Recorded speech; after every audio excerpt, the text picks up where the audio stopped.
मंडळी, सध्या जगात सगळीकडे एका नव्या व्हायरसची चर्चा सुरू आहे. व्हायरस म्हणलं की आपल्या सगळ्यांनाच कोरोना काळ आठवतो आणि ती भीती अजूनही आपल्या मनात कुठेतरी घर करून बसली आहे.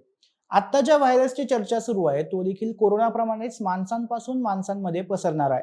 शिवाय इतिहासात कित्येक वेळा या व्हायरसमुळे हजारो लोकांचा बळी देखील गेलाय. आपण ज्या व्हायरस बद्दल बोलतोय तो म्हणजे हांता व्हायरस.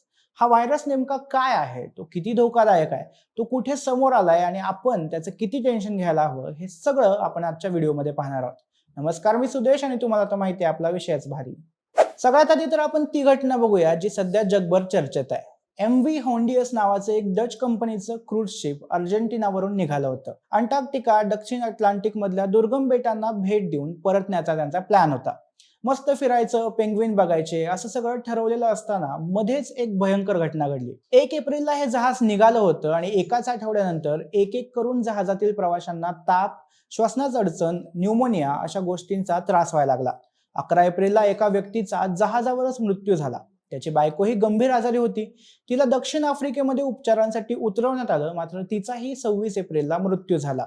या सगळ्यात ही जहाजाचा प्रवास सुरूच होता. 2 मेला एक जर्मन महिला देखील जहाजावरच दगावली. एकूण 7 जण गंभीर आजारी होते आणि 3घांचा मृत्यू झाला होता. यानंतर मात्र सगळ्यांच्या लक्षात आलं की हे साधं सुधं प्रकरण नाहीये.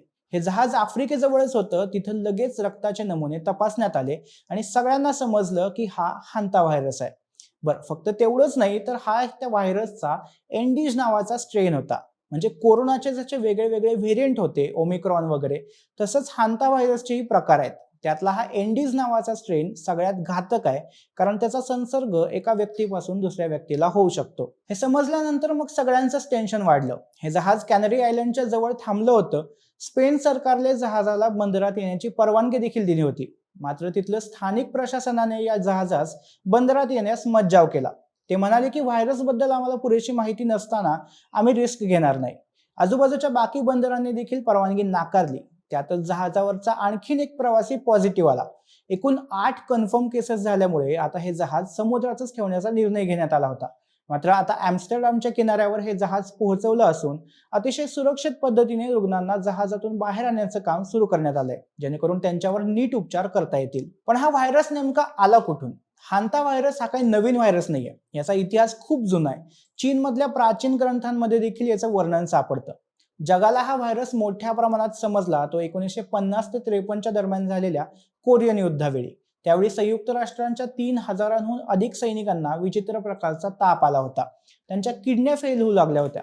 भरपूर रक्तस्राव होऊ लागला, पण कारण सापडलं नाही. पुढे 1976 मध्ये दक्षिण कोरियातील शास्त्रज्ञांना हांतान नदीजवळच्या उंदरांमध्ये हा व्हायरस मिळाला. त्यामुळेच याला हांता व्हायरस म्हणतात.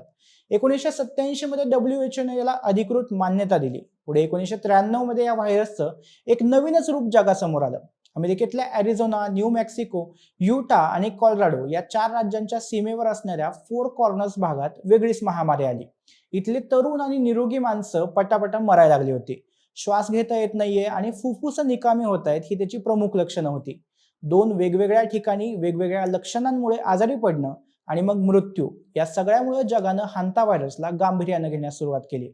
आता सगळ्यात महत्त्वाचा प्रश्न, उंदीर घुशींमध्ये असलेला हा व्हायरस माणसांमध्ये कसा येतो? खरं तर उंदीर आणि घुशीसारख्या प्राण्यांना या व्हायरसमुळे कसलाही त्रास होत नाही. मात्र त्यांच्या मलमूत्रातून आणि लाळेतून हा व्हायरस बाहेर पडत राहतो. माणसांमध्ये हा प्रामुख्याने हवेतून येऊ शकतो. जुने पोटमाळे साफ करताना किंवा उंदीर असतील अशी जागा साफ करताना उंदरांचं वाळलेलं मलमूत्र हवेत उडतं, तेव्हा त्यातले व्हायरसचे सूक्ष्म कण नाकावाटे आत जाऊ शकतात. यासोबतच उंदराने चावणे, दूषित पाणी पिणे अशा मार्गाने देखील हा व्हायरस माणसांमध्ये जाऊ शकतो. हांता व्हायरसचे 30 पेक्षा जास्त स्ट्रेन म्हणजे प्रकार आहेत, पण त्यातला केवळ एंडीज हा स्ट्रेन माणसाकडून माणसात पसरू शकतो. आता चर्चेत असलेल्या जहाजावर हा स्ट्रेन सापडल्यामुळे जगाचं टेन्शन वाढलंय. या व्हायरसचे 2 प्रमुख प्रकार आहेत आणि त्यानुसार त्याची लक्षणं बदलतात. पहिला प्रकार प्रामुख्याने आशिया आणि युरोपमध्ये आढळतो, ज्यात किडनी फेल होते. याचा मृत्यूदर हा 15% असतो. दुसरा प्रकार अमेरिकेत आढळतो. यात फुफ्फुस निकामी होतात. यात मात्र मृत्यूदर 40 ते 60% असतो. दोन्ही प्रकारांमध्ये सुरुवातीला अगदी सामान्य लक्षणं दिसतात. ताप, डोकेदुखी, अंगदुखी, मळमळ असं सगळं होतं. ही लक्षणं एवढी कॉमन आहेत की हांता व्हायरसमुळे होत असेल हे सुरुवातीला लक्षातच येत नाही आणि जोपर्यंत ते समजतं तोपर्यंत खूप उशीर झालेला असतो. टेन्शनचं आणखी काही कारण म्हणजे हांता व्हायरसच्या या स्ट्रेनवर अजूनही कोणतं खास औषध उपलब्ध नाहीये. फक्त सपोर्टिव्ह केअर म्हणजे ऑक्सिजन लावणे, आयसीयू मध्ये ठेवणे, बाकी लक्षणांवर उपचार करणे एवढंच आपण करू शकतो. या सगळ्यात मग आपल्याला किती धोका आहे? जो एनडी स्ट्रेन त्या जहाजावर सापडलाय तो मुळातच दक्षिण अमेरिकेतला आहे. भारतात 2008 साली एका स्टडीमध्ये देशातील 600 पैकी 28 जणांच्या रक्तात हांता व्हायरसच्या अँटीबॉडीज आधीपासून सापडल्या. म्हणजे भारतात हा व्हायरस आधीपासूनच आहे, पण तो ओळखता आलेला नाहीये किंवा तेवढा घातक नाहीये. राहिला प्रश्न त्या जहाजावरील नागरिकांचा, तर त्यांना प्रॉपर क्वारंटाईन करण्यात आलेला आहे. त्यामुळे भारताला सध्या तरी थेट धोका नाहीये. मात्र धोका नाही म्हणून खबरदारी घेणं टाळू नका. घरातील उंदरांचा बंदोबस्त करा. जुनी कोठारे, पोटमाळे साफ करताना मास्क घाला आणि हँडग्लोव्हजचा वापर करा. एखाद्या ठिकाणी उंदरांचे मलमूत्र आढळल्यास ते साफ करताना त्यावर ब्लीच टाका आणि थोडा वेळ थांबून ओल्या कापडाने स्वच्छ करा. हांता व्हायरसचा आपल्याला सध्या धोका नसला तरी हा दुर्लक्ष करण्यासारखा विषय नक्कीच नाहीये. जहाजावरील बाकी नागरिकांचं काय होतं, तो व्हायरस आणखी पसरतोय का, याकडे जगाचं लक्ष लागून आहे. त्यामुळे पुढे या प्रकरणात काय होतंय हे पाहणं गरजेचं ठरणार आहे. बाकी या सगळ्या घटनेबद्दल तुम्हाला काय वाटतं, तुमची मतं आम्हाला कमेंट्समध्ये नक्की सांगा आणि विशेष भारीच्या युट्यूब चॅनलला सबस्क्राईब करायला विसरू नका. धन्यवाद.